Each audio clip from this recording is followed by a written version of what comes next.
इस साल का सबसे इंटरेस्टिंग आईपीओ ओपन होने जा रहा है। ये एक ऐसा आईपीओ जिसका पी है 2600 का। जहां कोई स्टॉक का पी 30 या 40 या 60 पर जाता है तो लोगों को डर लगने लग जाता है। लेकिन इस आईपीओ का पी है 2600 का आईपीओ लिस्ट होने से पहले मार्केट में। एंड इंटरेस्टिंग बात ये है, ये आईपीओ मैक्सिमम ओएफएस है, यानी कि ऑफर फॉर सेल है, यानी कि एग्जिस्टिंग प्रमोटर्स अपना स्टेक बेच रही है इस आईपीओ के थ्रू। जी हाँ, मैं बात कर रहा हूँ दोस्तों मामा अर्थ के आईपीओ के बारे में। आप लोगों ने इस कंपनी का नाम तो जरूर सुना होगा। इस कंपनी की मार्केटिंग स्ट्रेटेजी काफी ज्यादा स्ट्रांग है। लेकिन उससे पहले अभी तक आप लोगों ने हमारे YouTube चैनल को सब्सक्राइब नहीं किया है तो kindly subscribe our YouTube channel. तो दोस्तों मामा कंपनी 2016 में इंकॉर्पोरेट हुआ था। Company beauty and personal care products provide करती है अपने डिजिटल प्लेटफॉर्म से, यानी कि ऑनलाइन कंपनी प्रोवाइड करती है अपने beauty and personal care product को ऑनलाइन बेचती कंपनी, यानी कि फ्लिपकार्ट एंड अमेजन से कंपनी अपने प्रोडक्ट को बेचती है। कंपनी इंडिया में 500 से ज्यादा सिटीज को सर्व करती है लोगों को। साथ ही साथ कंपनी का खुद का अपना पर्सनल प्रोडक्ट्स है, पर्सनल ब्रांड, जैसे मामा अर्थ हो गया, डर्मा कंपनी हो गया, एक्वालॉजिका हो गया, डॉक्टर सेट हो गया, आयुका हो गया। रिसेंटली कंपनी ने बी ब्लांड को खरीदा था एंड मॉम्स एक्सप्रेसो को भी खरीदा था। कंपनी का प्रोडक्ट पोर्टफोलियो के बारे में बात करें तो बेबी केयर प्रोडक्ट्स हो गया, फेस केयर प्रोडक्ट्स हो गया, body care, hair care, colour cosmetic, fragrance, ये सब कंपनी प्रोडक्ट बेचती है।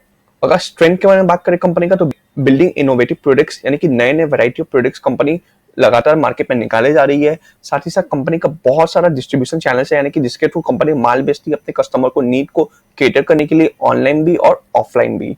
मामा अर्थ आईपीओ डिटेल्स। अब हम लोग मामा अर्थ के आईपीओ के डिटेल्स के बारे में बात कर लेते हैं कि आईपीओ ओपन कब हो रहा है, आईपीओ क्लोज कब हो रहा है, फेस वैल्यू कितना है एक शेयर का, प्राइस बैंक क्या है, लॉट साइज क्या है, वगैरह वगैरह। तो आईपीओ ओपन हो रहा है 31 अक्टूबर को, आईपीओ क्लोज हो रहा है 2 नवंबर को। फेस वैल्यू 10 रुपए पर शेयर, यानी कि एक शेयर का फेस वैल्यू 10 रुपया। प्राइस बैंड है 308 रुपए से 324 रुपया। तो जो लोग मेरे चैनल में फर्स्ट टाइम ज्वाइन हुए या जो लोग फर्स्ट टाइम देख रहे हैं वीडियो को, मैं वो लोगों को बोलना चाहूंगा कि हम लोगों को हमेशा आईपीओ अप्लाई करना चाहिए अपर प्राइस बैंड में। एंड इस आईपीओ में अपर प्राइस बैंड है 324 रुपया, यानी कि मामा अर्थ का आईपीओ हम लोग अप्लाई करेंगे 324 रुपया में। लॉट साइज है 46 का, यानी कि मिनिमम 46 शेयर्स आप लोगों को अप्लाई करना ही पड़ेगा। टोटल इश्यू साइज है 1701 करोड़ का, जिसमें से 365 करोड़ का फ्रेश इशू है एंड 1336 करोड़ का आपका ऑफर फॉर सेल है। एम्प्लॉय डिस्काउंट 30 रुपए पर शेयर, यानी कि एम्प्लॉय लोगों को 30 रुपए पर शेयर डिस्काउंट मिला है। ये आईपीओ आपका लिस्ट होगा इंडियन स्टॉक मार्केट में, एनएससी बीएससी दोनों में। अब हम लोग आईपीओ को टेंटेटिव शेड्यूल डेट के बारे में बात कर लेते हैं। आईपीओ ओपन हो रहा है आपका 31 अक्टूबर को, जैसा कि मैंने ऊपर बोला था। आईपीओ क्लोज हो रहा है आपका 2 नवंबर को। बेसिस ऑफ अलॉटमेंट, यानी कि अलॉटमेंट मिलेगा आप लोगों को आईपीओ का 7 नवंबर को। और अगर आप लोगों को अलॉट नहीं हुआ शेयर्स तो आप लोगों के बैंक अकाउंट में पैसा रिफंड आ जाएगा 8 नवंबर को। और अगर शेयर्स अलॉट हो गया है तो आप लोगों के डीमैट अकाउंट में शेयर क्रेडिट हो जाएगा 9 नवंबर को। और आईपीओ लिस्ट होगा इंडियन स्टॉक मार्केट में 10 नवंबर को। अब हम लोग मामा अर्थ आईपीओ का प्रमोटर होल्डिंग के बारे में बात कर लेते हैं, लेकिन उससे पहले हम लोग ये देख लेते हैं कि कंपनी के प्रमोटर्स का नाम क्या है। तो कंपनी के प्रमोटर्स का नाम है वरुण अलग, गजर अलग। ये 2 प्रमोटर है कंपनी के। आईपीओ लिस्ट होने से पहले कंपनी के प्रमोटर के पास 37.41% शेयर है, और आईपीओ लिस्ट हो जाने के बाद कंपनी के प्रमोटर के पास बचेगा 35.34% शेयर, यानी कि प्रमोटर के पास होल्डिंग इस कंपनी के शेयर्स का काफी ज्यादा कम है। अब हम लोग आईपीओ के लॉट साइज के बारे में बात कर ले तो मिनिमम आप लोगों को 46 शेयर्स अप्लाई करना पड़ेगा, जिसमें लगेगा 14,904 रुपया। मैक्सिमम आप लोग अप्लाई कर सकते हैं रिटेल लोग 13 लॉट, यानी कि 598 शेयर्स, जिसमें लगेगा 1,93,752 रुपीज। स्मॉल एचएनआई वो लोग हो गए जो लोगों को 2 लाख के ऊपर आईपीओ अप्लाई करना है, तो वो लोग मिनिमम 14 लॉट अप्लाई करेंगे, जिसमें आएगा 648 शेयर्स, जिसमें लगेगा 2,08,656 रुपया। और बिग एचएनआई वो लोग हो गए जो लोगों को 10 लाख के ऊपर आईपीओ अप्लाई करना है, तो वो लोग मिनिमम 68 लॉट अप्लाई करेंगे, जिसमें आएगा 3,128 शेयर्स, जिसमें लगेगा 10,13,472 रुपीज। अब हम लोग कंपनी का फाइनेंशियल इंफॉर्मेशन के बारे में बात कर लेते हैं। तो कंपनी का रेवेन्यू इंक्रीज हुआ 57.13% से, लेकिन पैट, यानी पैट मतलब टैक्स पेमेंट करने के बाद जो कंपनी के पास प्रॉफिट बचता है उसको बोलते हैं पैट। तो पैट कंपनी का नेगेटिव है, यानी कि 1145 करोड़ का कंपनी का पैट नेगेटिव है 31 मार्च 2023 से 31 मार्च 2022 में, यानी कि लास्ट ईयर। यहाँ पे 3 साल का कंपनी का फाइनेंशियल कंडीशन दिया हुआ है, साथ में कंपनी का 30 जून 2023 के क्वार्टर का भी फाइनेंशियल कंडीशन दिया हुआ है। तो 2021 में कंपनी का एसेट का 302 करोड़ का। फिर एसेट में हम लोगों को मेजर जंप देखने को मिला, यानी कि 700 करोड़ के आसपास का मेजर जंप देखने को मिला। यहाँ पे कंपनी का एसेट हो गया 1035 करोड़ का। फिर 2023 में कंपनी का एसेट थोड़ा सा घटते हुए देखने को मिला 966 करोड़ का। फिर 2023 यानी कि 30 जून 2023 में कंपनी का एसेट वापस हम लोगों को जंप करते हुए देखने को मिला 1048 करोड़ का। अगर रेवेन्यू के बारे में बात करें तो कंपनी का रेवेन्यू था 472 करोड़, फिर कंपनी का रेवेन्यू ऑलमोस्ट डबल हो गया 2022 में 964 करोड़, फिर 2023 में भी कंपनी का रेवेन्यू हम लोगों को 550 करोड़ से बढ़ते हुए देखने को मिला, यानी कि 1515 करोड़। और उसके फिर 30 जून 2023 में कंपनी का रेवेन्यू ड्रास्टिकली यानी कि 1000 करोड़ से घटते हुए देखने को मिला 477 crore. Interesting. Profit after tax के बारे में बात करें तो एक कंपनी ने बहुत ही कम प्रॉफिट कमाया है, 1334 करोड़ का नेगेटिव बैलेंस है, यानी कि लॉस में कंपनी। फिर 2022 में एकदम नॉमिनल से कंपनी का प्रॉफिट हुआ 14 करोड़ के आसपास। फिर 2023 में कंपनी को वापस से लॉस हुआ है 151 करोड़ का। फिर 30 जून 2023 में कंपनी का एकदम छोटा सा प्रॉफिट हुआ है 24-25 करोड़ के आसपास का, यानी कि कंपनी ने आज तक 50 करोड़ के ऊपर प्रॉफिट भी नहीं कमाया कभी। अगर नेटवर्क के बारे में बात करें तो कंपनी का नेटवर्क नेगेटिव था 2021 में 1765 करोड़ का। फिर 2022 में कंपनी का नेटवर्क पॉजिटिव हुआ 705 करोड़। फिर 2023 में कंपनी का नेटवर्क हुआ 606 करोड़।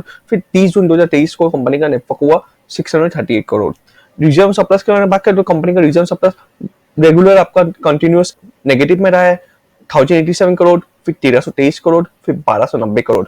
बोरेंस के बारे में बात करें तो कंपनी का बोरेंस बढ़ते जा रहा है 3.59 करोड़, 3.61 करोड़, 6.79 करोड़, यानी कि 7 करोड़ के आसपास अप्रॉक्स हो गया कंपनी का बोरेंस। यानी कि दोस्तों होनासा कंज्यूमर लिमिटेड का फाइनेंशियल इंफॉर्मेशन पढ़ के मुझे ये लग रहा है कि ये आईपीओ का साइज काफी बड़ा है, लेकिन इसका वैल्यूएशन काफी ज्यादा क्रेजी है। एंड कंपनी ने आज तक कभी प्रॉफिट नहीं किया 50 करोड़ के ऊपर का, यानी कि कंपनी ने मैक्सिमम प्रॉफिट आपका 25 करोड़ के आसपास का किया है। एंड कंपनी लॉस मेकिंग है, बीच बीच में कंपनी का प्रॉफिट हो जा रहा है, लेकिन कंपनी मेजोरिटी टाइम्स लॉस ही होता है। इनफैक्ट कंपनी का रिजर्व भी नेगेटिव में है। अब हम लोग इस स्टॉक का की परफॉर्मेंस इंडिकेटर के बारे में बात कर लेते हैं। आईपीओ लिस्ट होने से पहले मार्केट में आईपीओ का पी है 2600 का, जहां पे दोस्तों स्टॉक का पी होता है 30, 40, 50, 60, वहीं पे हम लोगों को डर लगने लग जाता है। लेकिन इस आईपीओ का पी है आपका 2600 का, और मार्केट में लिस्ट हो जाने के बाद ये आईपीओ का पी होगा 105 का। मार्केट कैप है कंपनी का 10,425 करोड़ का। ये आईपीओ दोस्तों कुछ मंथ पहले आने वाला था 24,000 करोड़ के वैल्यूएशन में, लेकिन अब वैल्यूएशन घट के कंपनी का हो गया 10,425, क्योंकि कंपनी लगातार लॉस करते जा रही है। ईपीएस देखे तो 4.66 बहुत कम है। रिटर्न नेटवर्क कंपनी का काफी ज्यादा नेगेटिव है 23.5% के आसपास। अगर ऑब्जेक्ट के बारे में बात करें कि कंपनी का ऑब्जेक्ट क्या आईपीओ लाने का, तो दोस्तों कंपनी क्या करने चाह रही है, अपने प्रोडक्ट का एडवर्टाइजमेंट करना चाह रही है, जिससे कंपनी का विजिबिलिटी ज्यादा हो और लोगों को पता चले ज्यादा से ज्यादा मामाअर्थ कंपनी के बारे में। साथ ही साथ कंपनी केपिक्स करने वाली है, यानी कि ये काफी अच्छी बात है कि आईपीओ के पैसे से कंपनी केपिक्स करेगी, यानी कि एक्सपेंशन करेगी अपने नए नए आउटलेट्स का। और कंपनी की जो सब्सिडरी कंपनी है बी ब्लंट, उसमें भी कंपनी इन्वेस्टमेंट करेगी, जिससे बी ब्लंट अपने नए नए सैलून्स को बैठा पाए, यानी कि एक्सपेंशन में कंपनी आईपीओ का पैसा इस्तेमाल करने वाली है। दूसरा है आपका जनरल कॉर्पोरेट पर्पस के लिए। सो दोस्तों मैं पर्सनली इस आईपीओ में अप्लाई नहीं करने वाला हूं, क्योंकि आईपीओ का वैल्यूएशन काफी ज्यादा महंगा है। आईपीओ लिस्ट होने से पहले आईपीओ का वैल्यूएशन आपका 2600 का पी में कंपनी काम कर रहा है। सेकेंडली कंपनी ने आज तक कभी 25 करोड़ से ज्यादा का प्रॉफिट कमाया नहीं है। कंपनी का कोई फिक्स भी नहीं कि कंपनी प्रॉफिट हर साल कमाएगी या नहीं कमाएगी। थर्डली कंपनी जिस सेगमेंट में काम करती है उस सेगमेंट में एंट्री बैरियर एकदम भी नहीं है, कोई भी बिग प्लेयर कभी भी इस सेगमेंट में एंटर कर सकता है। चौथा, अगर आप लोग देखोगे कंपनी कुछ साल पहले ये आईपीओ लाने वाली थी मार्केट में 24,000 करोड़ के वैल्यूएशन के साथ, लेकिन अब कंपनी का वैल्यूएशन कम हो गया, 10,425 करोड़ का वैल्यूएशन हो गया, लेकिन कंपनी ने आज तक कभी 25 करोड़ से ज्यादा का प्रॉफिट नहीं कमाया है, यानी कि ये लॉस मेकिंग कंपनी है आपका। सो मैं पर्सनली इस आईपीओ में अप्लाई नहीं करने वाला हूँ। कमेंट बॉक्स में कमेंट करके जरूर बताइए कि क्या आप लोग इस आईपीओ में अप्लाई करेंगे। Kindly share the video with your friend. Video अच्छा लगा तो kindly like and subscribe our channel.